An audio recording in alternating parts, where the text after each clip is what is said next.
ഏവർക്കും M media വാർത്തയിലേക്ക് സ്വാഗതം. വാർത്തകളിലേക്ക്.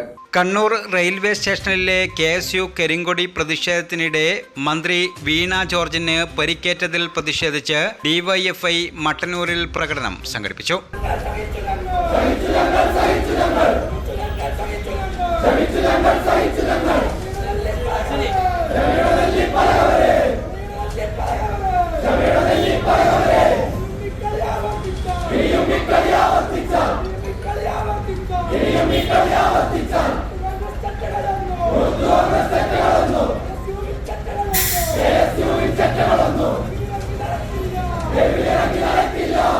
നമ്മുടെ നാട്ടിലുള്ള ചില സ്വകാര്യ കോർപ്പറേറ്റ് ആശുപത്രികൾക്ക് വളർന്നു വരാൻ കേരളത്തിന്റെ സർക്കാർ ആരോഗ്യ മേഖലയെ തകർക്കുക എന്ന ഗൂഢലക്ഷ്യത്തോടു കൂടിയാണ് കേരളത്തിന്റെ പ്രതിപക്ഷം നീചമായ ആക്രമണം നടത്തുന്നത്.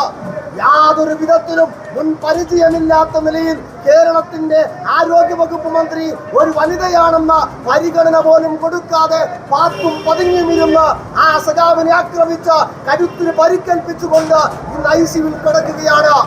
ഞങ്ങൾ ഈ നാട്ടിലുള്ള KSUവിനോട്, യൂത്ത് കോൺഗ്രസിന്റെ തെമ്മാടിക്കൂട്ടങ്ങളോട്, അവരെല്ലാം കയറൂരി വിട്ടിട്ടുള്ള പ്രതിപക്ഷ നേതാവായിട്ടുള്ള VD സതീശൻ ഉൾപ്പെടെയുള്ള കോൺഗ്രസിന്റെ നേതാക്കന്മാരോട് DYFIക്ക് ഒന്നേ പറയാനുള്ളൂ: നിങ്ങൾ ഈ തോന്നിവാസം അവസാനിപ്പിക്കുന്നതാണ് നല്ലത്.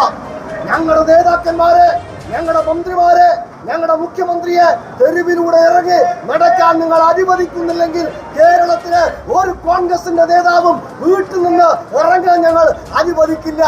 നിങ്ങൾ ഒരു കാര്യം മനസ്സിലായിക്കോ. സരീഷ് പൂമരം, മുഹമ്മദ് സിറാജ്, PK അഭിനാഷ് എന്നിവർ സംസാരിച്ചു. സത്യം പറഞ്ഞ ടോപ്പ് വെൽ എത്തിയപ്പോഴാ എനിക്കൊരു ആശ്വാസമായത്. എന്ത് രസമായിട്ടാ ഒക്കെ ഒരുക്കിയിരിക്കണേ. ഷോറൂം എന്നൊക്കെ പറഞ്ഞാൽ ഇങ്ങനെ ഇരിക്കണം, സിമ്പിൾ ആൻഡ് എലഗന്റ്. കറക്റ്റ്. അവിടുത്തെ ഓരോ ആഭരണങ്ങളും പോലെ എലഗന്റ് അല്ലേ അമ്മ? അപ്പോ മോൾക്ക് മൊത്തത്തിലങ്ങ് ഇഷ്ടമായിന്നാണ് അർത്ഥം അല്ലേ? എന്തോ ഒരു സംശയം. ടോപ്കോ എനിക്ക് ടോട്ടലി ഇഷ്ടമായി. മാത്രമല്ല അവരുടെ customer approach, it's really commendable. Topco jewellery, Thalassery road, Mattannur.